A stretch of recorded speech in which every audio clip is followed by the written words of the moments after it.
या लेक्चरमधून आपण भारताच्या अधिकृत भाषा किंवा राष्ट्रीय भाषा आणि नोंदणीकृत भाषा, तर ह्या वेगवेगळ्या भाषा कशाला म्हणायचं किंवा ह्याच्या संबंधी पॉलिटी आणि हिस्ट्री काय आहे हे या प्रश्नातून आपण समजून घेणार आहोत.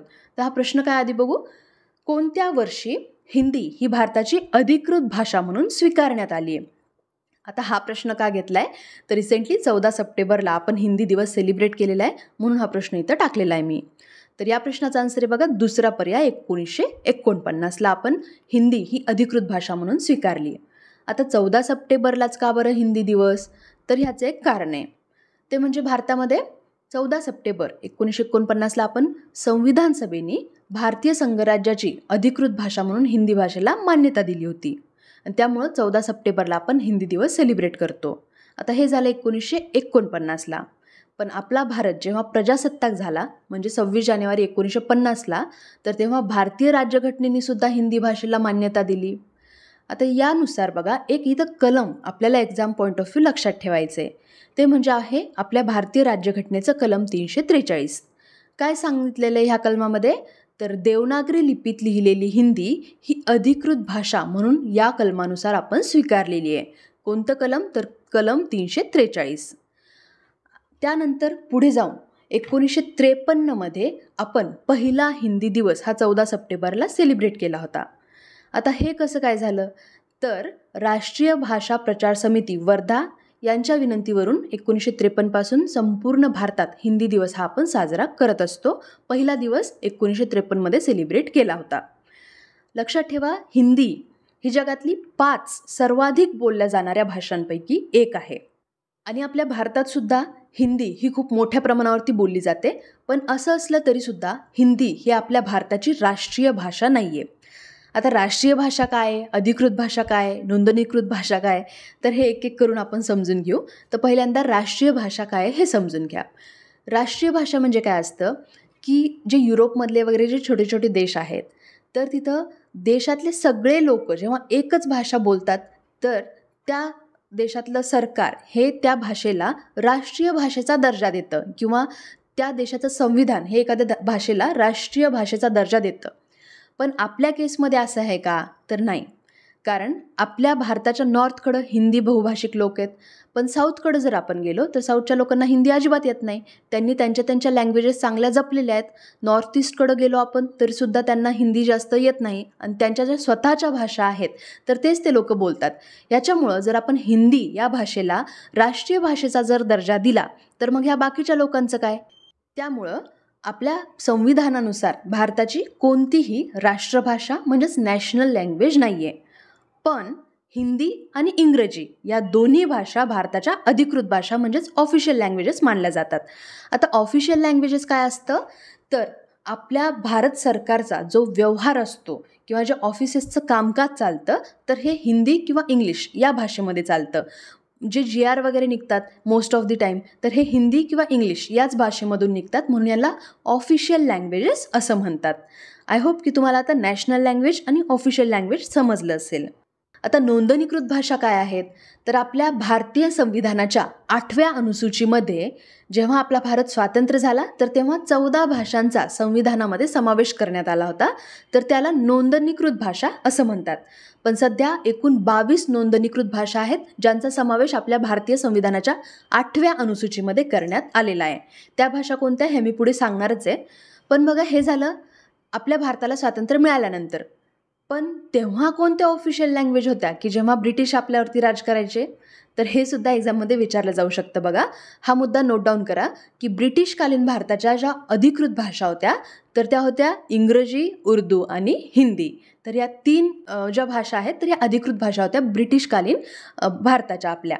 इथे आपल्याला एक कायदासुद्धा माहिती असायला हवा, तो म्हणजे अधिकृत भाषा कायदा 1963. काय आहे ह्या कायद्यामध्ये?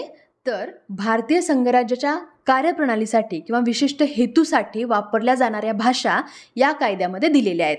अधिकृत भाषा कायदा 1963 म्हणजे काय? म्हणजे कार्यप्रणाली किंवा विशिष्ट हेतू म्हणजे काय? तर संसदेमध्ये किंवा राज्य विधिमंडळामध्ये कायद्यांसाठी किंवा हायकोर्टमध्ये वापरण्यासाठी लागणाऱ्या भाषेच्या ज्या तरतुदी आहेत तर या कायद्यामध्ये अधिकृत भाषा कायदा 1963मध्ये तरतुदी दिलेल्या आहेत.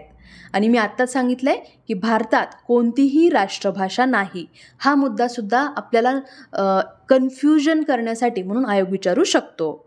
सध्या जर आपण बघितलं तर आत्ताच मी तुम्हाला सांगितलं की अधिकृतपणे नोंदणीकृत अशा 22 भाषा आहेत आपल्या भारतीय राज्यघटनेमध्ये. त्या म्हणजे आसामी, गुजराती, बंगाली, हिंदी, कन्नड, काश्मीरी, कोकणी, मणिपुरी, मराठी, मल्याळम, ओडिया, नेपाळी, पंजाबी, संस्कृत, तमिळ, तेलुगू, बोडो, उर्दू, सिंधी, संथाली आणि डोगरी. तर या सध्याच्या 22 भाषा आहेत 8व्या अनुसूचीमध्ये. पण अजून काही लोक किंवा काही जे लँग्वेजेस बोलणारे लोक आहेत तर ते अजून काही भाषा या 8व्या अनुसूचीमध्ये ॲड करण्यासाठी डिमांड करत आहेत. त्याच्यामुळे 30पेक्षा जास्त भाषांचा समावेश करण्याची मागणी होते. म्हणून इन फ्युचर आपल्याला या 22 भाषा वाढलेल्यासुद्धा दिसू शकतात. आता बघा, सुरुवातीला मी हिंदी भाषेची क्रोनॉलॉजी डिस्कस केली. 1949ला आपण हिंदी भाषेला मान्यता दिली. 26 जानेवारी 1950ला आपल्या भारतीय राज्यघटनेनेसुद्धा हिंदीला मान्यता दिली. पण तेव्हा मग इंग्रजी भाषेचा वापर थांबला का? तर नाही.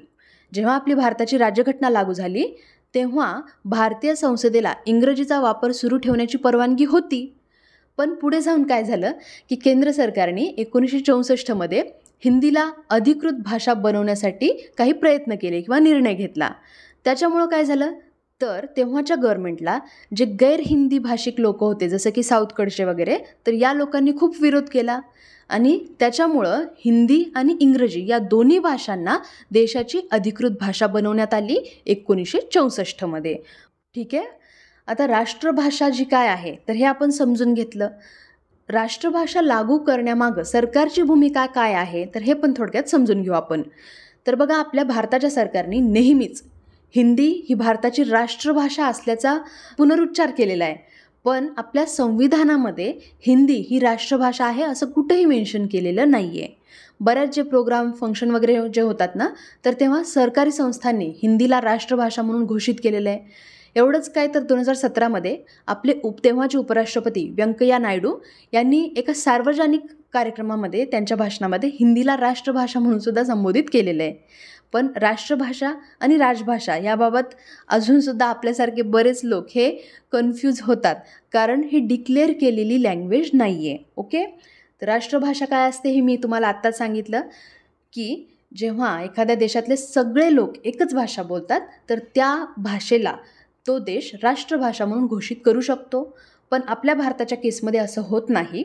राष्ट्रभाषा ही देशाच्या इतिहासाचं आणि वारशाचं प्रतिनिधित्व करत असते आणि ती देशातल्या नागरिकांना बहुसंख्य भाषा जाणतात आणि बोलतात हे दर्शवते. म्हणजे तिथले बरेच लोक ती एकच भाषा बोलतात असं ही राष्ट्रभाषा सांगत असते. राज्य आणि केंद्र सरकारच्या अधिकृत हेतूंसाठी अधिकृत भाषा वापरली जाते, म्हणजेच ऑफिशियल लँग्वेज, जी की सध्या आपली हिंदी आणि इंग्रजी ही आहे. आणि त्यामुळंच बघा, अधिकृत भाषा आणि राष्ट्रभाषा हे दोन्ही वेगळे कन्सेप्ट आहेत. राष्ट्रभाषा ही एकच असते, पण ऑफिशियल लँग्वेजेस ह्या एकापेक्षा जास्त असू शकतात. जसं की आपल्या भारताच्या हिंदी आणि इंग्रजी ह्या सध्या अधिकृत भाषा आहेत. पण हिंदी ही एकच राष्ट्रीय भाषा होऊ शकते का? तर नाही होऊ शकणार, कारण आपला भारत हा खूप विविधतेनं नटलेला देश आहे. त्यामुळे कुठल्याही एका भाषेला आपण राष्ट्रभाषा म्हणून कधीच घोषित करू शकणार नाही. म्हणून जर कधी तुम्हाला कोणी इन फ्युचर प्रश्न विचारला किंवा इंटरव्ह्यूमध्ये विचारलं की does India have a national language, तर तुमचा आन्सर काय असायला पाहिजे, तर India has no national language but the constitution of India has adopted English and Hindi as the official languages. Okay. म्हणजे आपल्या भारताची राष्ट्रभाषा नाही आहे, पण आपल्या संविधानाने इंग्लिश आणि हिंदी या दोन्ही भाषांना अधिकृत भाषा म्हणून स्वीकारलेलं आहे. थोडी माहिती जागतिक हिंदी दिनाबद्दल पण असावी. तर दरवर्षी आपण 10 जानेवारीला जागतिक हिंदी दिन हा साजरा करत असतो. आता 10 जानेवारीलाच का, तर ह्याचं कारण आहे की जगभरात हिंदीचा प्रचार प्रसार व्हावा यासाठी आपल्या महाराष्ट्राच्या नागपूरमध्ये पहिलं जागतिक हिंदी संमेलन 10 जानेवारी 1975ला आयोजित करण्यात आलं होतं आणि ज्याच्यामध्ये 30 देशातले 122 प्रतिनिधीसुद्धा उपस्थित होते. आणि यामुळंच दरवर्षी 10 जानेवारीलाच जागतिक हिंदी दिन हा सेलिब्रेट केला जातो.